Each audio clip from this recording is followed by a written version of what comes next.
सालासर नाम जिसको सुनते ही मन को आध्यात्मिक शांति मिलती है, सुकून मिलता है। ये सालासर धाम स्थित है राजस्थान के चूरू ज़िले में।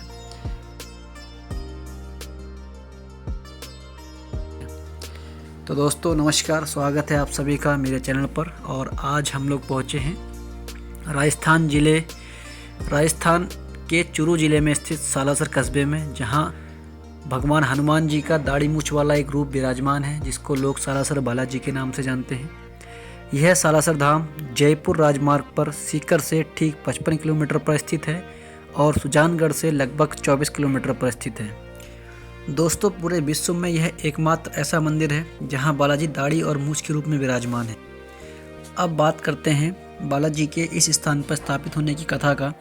तो इस कथा के बारे में प्रचलन ये है कि सालासर के मोहनदास जी, जो कि बालाजी महाराज के परम भक्त थे, उनको बालाजी महाराज ने सपने में दर्शन देकर असोटा गांव में मूर्ति के रूप में प्रकट होने की बात बताई। उधर नागौर जिले के असोटा गांव में रहने वाले किसान जो खेत में हल जोत रहे थे, तो हल जोतते समय उनको हल के निचले हिस्से में कुछ टकराने की आवाज़ आई और उन्होंने देखा तो वहाँ पर एक मूर्ति निकली। उसी समय किसान जी की धर्मपत्नी खाना लेकर आई थी और साड़ी के पल्लू से उन्होंने मूर्ति को हटाई तो देखा कि ये तो साक्षात सालासर महाराज की मूर्ति है। वह अपने पति के लिए खेत में खाने में चूरमा लेकर आई थी, तो उन्होंने सर्वप्रथम महाराज बालाजी को चूरमे का भोग लगाया। तभी से भक्तजन सालासर बालाजी महाराज को आज भी चूरमे का भोग लगाते हैं। खेत में मूर्ति निकलने की यह बात सारे गांव में फैल गई और यह खबर आसोटा गांव के ठाकुर चंपावत जी को भी मिली। वे बालाजी महाराज के दर्शन करने के लिए आए और मूर्ति को अपने साथ हवेली में ले गए। उसी दिन बालाजी महाराज ने ठाकुर चंपावत जी को सपने में दर्शन देकर कहा कि यह मेरी मूर्ति है, जिसे आप बैलगाड़ी में रखकर सालासर भेज देना और सालासर पहुंचने के बाद बैलगाड़ी को कोई भी ना चलाए, जहां बैलगाड़ी रुके वहीं मूर्ति स्थापित करवा देना। दूसरी तरफ सालासर के संत मोहनदास जी ने भी ठाकुर साहब को संदेशा देकर प्रतिमा के बारे में पूछा। इस बात से ठाकुर जी बहुत आश्चर्यचकित हो गए कि सालासर में रहने वाले संत जी को मूर्ति के बारे में कैसे पता चल गया। अगले ही दिन उन्होंने मूर्ति को बैलगाड़ी में बैठाकर सजा धजाकर भजन मंडली के साथ सालासर भेज दिया और जहां बैलगाड़ी रुकी वहीं पर आज सालासर बालाजी महाराज का मंदिर है। और यह बालाजी महाराज का सिद्धपीठ उसी समय से श्रद्धालुओं के लिए एक विशेष आस्था का केंद्र बना हुआ है। बालाजी महाराज की मूर्ति स्थापना की पूर्ण कहानी सुनने के पश्चात अब आप लोगों को दर्शन कराएंगे बालाजी महाराज के संपूर्ण मंदिर के। तो सबसे पहले यहाँ 4 गेट हैं और एंटर करने के तुरंत बाद सीधे चलने पर आपको कई तरह की मूर्तियाँ दिखाई जाएंगी। इस तरफ जूता घर है, यहाँ आप अपने जूते उतार सकते हैं हाथ पैर धो के। उसके बाद आप लोग अंदर प्रवेश करेंगे। अंदर प्रवेश करने के उपरांत बाईं तरफ आपको सवामणि प्रसाद की दुकानें मिल जाती हैं। तो जो भी भक्तजन सवामणि प्रसाद करना चाहते हैं वो यहाँ से प्रसाद लेके भगवान को चढ़ा सकते हैं। उसके उपरांत आगे बढ़ने पर आपको यहाँ पे एक परमानेंट धूनी जलती हुई मिलेगी। इसका महात्म्य ये है कि मोहनदास जी ने जब इस मंदिर की स्थापना की थी उस समय से ही धूनी को जलाया था और तब से अभी तक ये धूनी लगातार जलती आ रही है। वहीं पर आपको सवामणि वाले बालाजी का दर्शन भी हो जाएगा। थोड़ा सा आगे बढ़ने पर आपको वहाँ पर खिचड़ी का वृक्ष मिलेगा। खिचड़ी के वृक्ष में कई लोग अपने बच्चों का जनेऊ संस्कार या मुंडन संस्कार करने आते हैं और इस वृक्ष के नीचे ही ये सारे कार्यक्रम संपन्न होते हैं। आगे बढ़ने पर रास्ता पे जगह जगह पर लिखा हुआ है कि आपको किधर से जाना है, कैसे जाना है। रास्ते के माध्यम से आपको दिखाता हुआ चल रहा हूँ। अभी क्योंकि सीजन नहीं है इसलिए यहाँ पर ज़्यादा भीड़ नहीं दिख रही है। बहुत ही कम श्रद्धालु यहाँ पर हैं, इसलिए दर्शन आपको आराम से हो जाएंगे। बहुत ही भव्य मंदिर बनाया गया है। इस जगह पर पहुँचने के उपरांत आपको अंदर से कितनी अच्छी फीलिंग आती है कि मतलब मन संतुष्ट सा हो जाता है एकदम। मन को एक अजीब सी शांति मिलती है इस स्थान पर पहुँचने के बाद। ये आगे पहुँचने पर राइट साइड पर महंत मोहनदास जी की समाधि स्थल है और साथ में उनकी सिस्टर कानी जी का भाई समाधि स्थल है। बट उसके बारे में मैं आपको वापस आने के बाद बताऊंगा। अभी हम सीधे चलते हैं मंदिर की तरफ। तो यहाँ पर 2 रास्ते हैं। एक रास्ता जाने का है जिस रास्ते में हमने प्रवेश किया है और दूसरी तरफ से रास्ता वापस आने का है। सीज़न के टाइम पे जब यहाँ काफ़ी संख्या में श्रद्धालु आते हैं, उस चीज़ को नज़र में रखते हुए यहाँ पर इन्होंने अंदर बढ़ने के पश्चात कई तरह की लाइन बनाई हैं, जैसा कि हम अन्य मंदिरों में भी देखते हैं और आप लोग यहाँ पे भी देख सकते हैं कि हम राउंड राउंड होते हुए जाएंगे। अभी मैं आपको ऊपर कैमरा करके दिखाऊंगा किस तरह का मंदिर बना है। और ये पूरा रास्ता पार करने के पश्चात हम पहुँचेंगे जो मुख्य मंदिर है वहाँ पर। ये देखिए, ये आप देख पा रहे हैं कि किस तरह से जाना हमको एकदम लेफ़्ट साइड में है, बट ये रास्ता बना हुआ है और हम इस रास्ते से यहाँ से मुड़ेंगे इस तरफ। आगे से देखेंगे तो फिर वही रास्ता है कि हमको मुड़ना पड़ेगा वापस उसी तरफ राइट साइड। इस तरह का जिग-जैग लाइन बना रखा है ताकि अगर काफ़ी संख्या में श्रद्धालु आएँ तो वो लाइन लगा के धीरे धीरे ऐसे बढ़ के आगे जा सके। इस तरह इस रास्ते को पार करने के पश्चात आप लोग जहाँ पर पहुँचेंगे वहाँ पे आपको एक दुकान मिलेगी जहाँ महाप्रसाद, लड्डू, चूरमा, बूंदी इत्यादि मिलती है, जो कि बालाजी महाराज को अति पसंद है। उसके पश्चात ऊपर चढ़ने के बाद आपको जो नीचे का रास्ता दिख रहा है, ये मंदिर के दर्शन करने के बाद का है। यहाँ हम मंदिर के दर्शन करने के बाद पहुँचेंगे और इसके बारे में मैं आपको आगे बताऊँगा।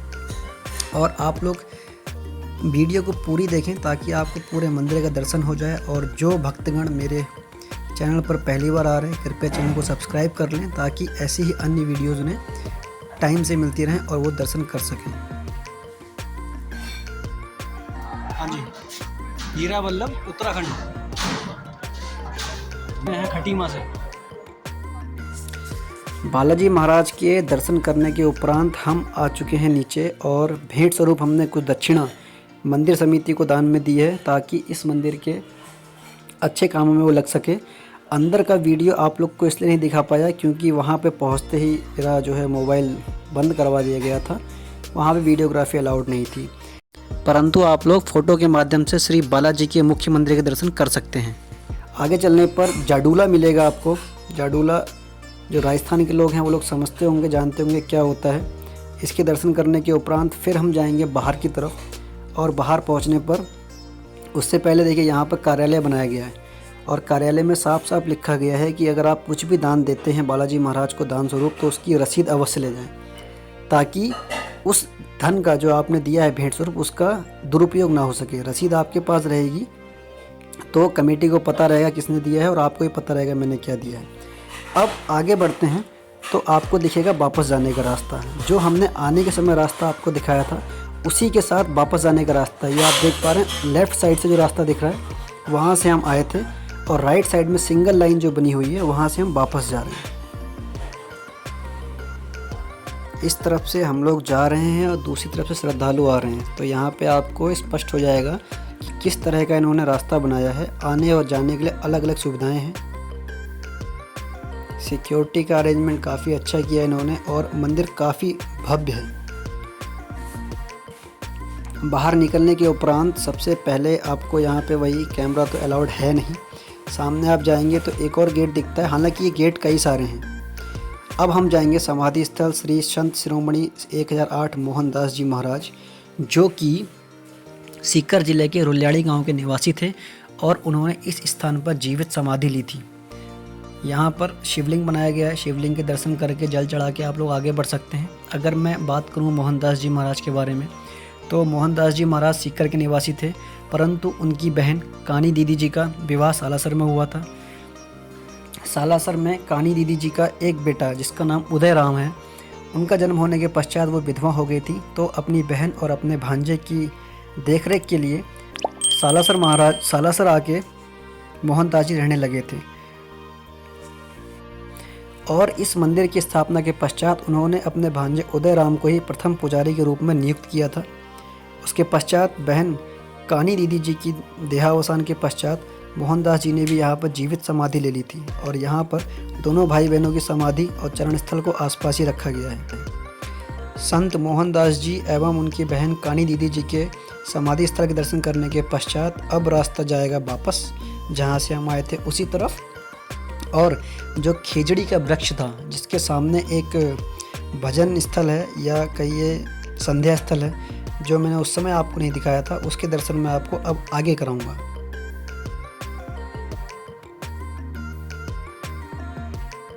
यहाँ पर भक्तगण आ रहे हैं जय हो महाराज बालाजी की।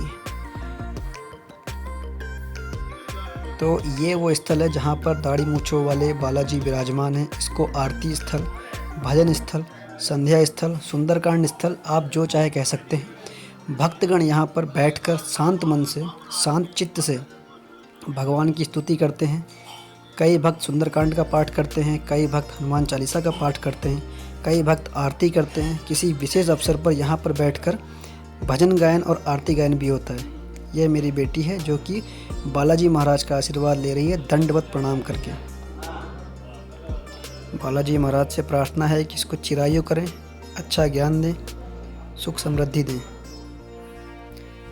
अब अवसर है मेरा, मैं भी जाके बालाजी महाराज से आशीर्वाद प्राप्त कर लूं। पिताजी मेरे साथ हैं, मैं समस्त फैमिली को यहाँ पे लेके आया हूँ सो दैट कि उनका भी जो जीवन है सफल हो जाए, सबको आशीर्वाद प्राप्त हो।